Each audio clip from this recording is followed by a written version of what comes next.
Well, all right, people. So I'm just here with an analysis of the 2018 midterms. I've been pretty busy. So, oh, by the way, a live stream too. So I've been trying to do a little bit more of these live streams.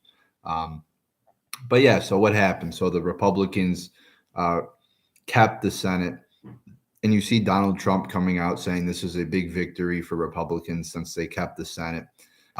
Actually gained a seat or two. We still don't know if the Republicans, how many seats the Republicans are going to have in the Senate because they are actually still counting the ballots in some of these states. So, like in Arizona, they still don't have all the ballots in yet. I mean, what the fuck is taking so long? It's Sunday. The election happened on Tuesday. I mean, what do they have? Mentally retarded people counting the ballots? I mean, sometimes you go to a store and they hire mentally retarded people, as employees, probably so they don't have to pay them that much. I mean, is that what they're doing in Arizona? I mean, how long is this going to take? I mean, we have a country. People are wondering. And then they have in Florida, they may be recounting the ballots or some bullshit like that. I mean, so this is just kind of crazy. But so we'll see what happens when it's all said and done. But so the Republicans are going to keep the Senate. Trump's touting this as a huge victory. Well, it's really not a big victory. And why is that? Well, the Democrats had 23 seats up for reelection, whereas the Republicans only had 9. So it's not really a big victory. It's just the Democrats were at a big disadvantage for this Senate election because they had a lot more seats up for reelection. So there's really no big victory here for the Republicans in the Senate. So in the House, the Democrats are going to have I think it's like an 11-seat majority. 11 or 12 seats. I don't know. They're probably still counting elections, so somewhere. But so it's going to be a split in the Congress. The Democrats are going to have the House. The Republicans are going to have a Senate. So what's going to get done in these next 2 years? Probably not a lot. I mean, if you look at the wall, something Trump mainly campaigned, and that was one of his big campaign promises was the wall. And we had a Republican Senate and House for the last 2 years and the Republican president. And we were not able to get a wall built. So what makes you think there's going to be a wall built in the next 2 years? Because there's not. I mean, there's going to be no wall thanks to Republicans who are establishment Republicans. And they don't listen to their to the voters who voted for a wall, who voted for Donald Trump. So while at one end I want to root for Republicans to win because they are better than Democrats, there are still many Republicans out there who aren't good people, like Jeff Snowflake or John McCain, people like that who are establishment Republicans that do not support the president. And I am glad to see, too, while the Republicans lost the House, still the establishment Republicans who opposed Trump or didn't support Trump, a lot of those people lost, while some more of the real conservative Republicans who support Trump won. So that's at least a good thing that came out of these midterms. But when we look at the whole picture of the midterms, who won? Trump saying, it was a big victory for Republicans. I disagree with that. I think it was neutral. I mean, always in the midterms after the presidential election, the opposing party does well. That's always traditionally happened for the most part. So you have to expect the Democrats to gain seats. And that happened in the House, obviously. And especially with the media attacking Trump at all stops, and pretty much every venue of society attacking Trump, whether it be entertainment, whether it be the education system, whether it be in sports. I mean, you have every venue of society attacking Trump.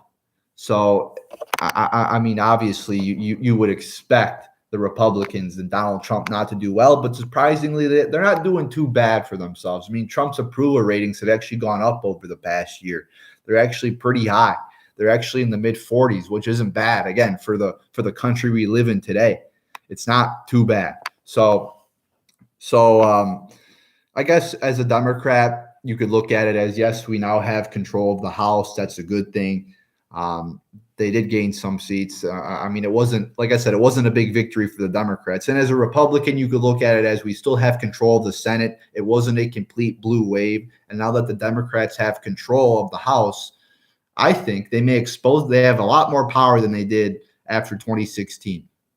So are they going to use that power to their advantage and to pass things and to compromise and get shit done? Or are they going to continue to obstruct like they did with the Kavanaugh thing? Or like they'll do with the border probably, and not compromise at all with Republicans and not get the wall built, not get anything done, not secure the border. And I think they're going to continue to be radical leftists and expose themselves for the obstructionists that they are. And they're going to show themselves as complete morons, which will lead to Trump getting reelected in 2020. And Trump's still very popular. I think people really downplay the popularity of Donald Trump. And we saw this in the midterms. We saw Trump candidates get elected, whereas the Republicans who did not support Trump did not get elected. So I think this is a positive election. It signifies that in 2020, Trump will get reelected. And I think that will happen. You don't have a clear Democratic frontrunner. I think the only way Trump doesn't get reelected, to be quite honest, is if Bernie Sanders gets a nomination. But I think the Democratic establishment is too stupid to give Bernie Sanders the nomination. I really think that if Bernie Sanders got the nomination in 2016, he would have beat Trump, and I think he would beat Trump if he got it in 2020. I mean, that's just my opinion. I think Bernie Sanders really appeals to some of the same people Donald Trump appeals to.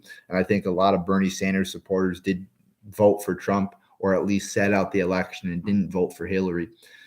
So as a Republican, I'm hoping somebody like a Hillary Clinton type Democrat gets a nomination again, because that will just lead to Donald Trump getting reelected again. But if the Democratic establishment was willing to see the changing country and see how the country is changing. I don't agree with Bernie Sanders, but I think he has a great appeal to people that a person like Hillary Clinton doesn't. And but we'll see what happens. There's a lot of possibilities here in the next 2 years, and I'm just glad these midterms are over, because I am sick and tired of people telling me to go out and vote, go vote, go vote. Shut the fuck up. All right, I'm not going to vote because I see it on a fucking billboard when I'm driving down the freeway on my way home from fucking classes at 10 o'clock at night, or while I'm going to fucking my work at 6 o'clock in the morning. I don't fucking care about that. I'm going to vote because I'm an American and I want to vote, not because I see an ad on my YouTube videos that I got to watch for 15 seconds before I watch my goddamn videos. No, so I'm glad that people, I don't know how many times I've heard that phrase over the last year, probably about 500 times, no exaggeration. Vote, vote, vote. Shut the fuck up. So the one good thing is, though, about this midterm is people actually got off of their asses and went out and vote. I mean, that's a good thing in our country. I mean, we don't have a high voter turnout rate compared to other countries.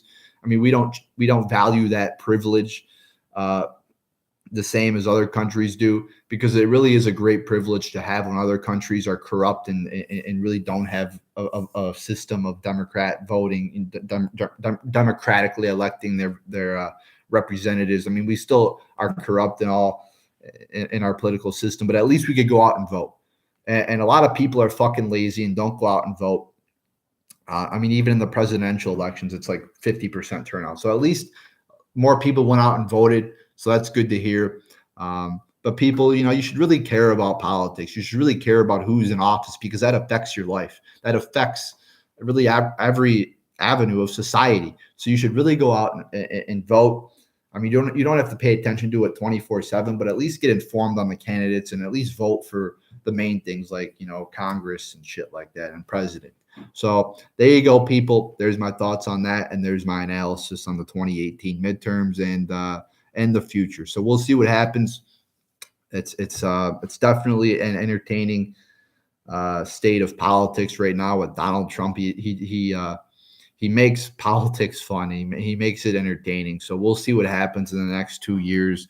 Will the Democrats, actually compromise and get shit done, or will it be really 2 years of the Democrats obstructing and getting nothing done? So we'll see what happens with this. So there you go, people.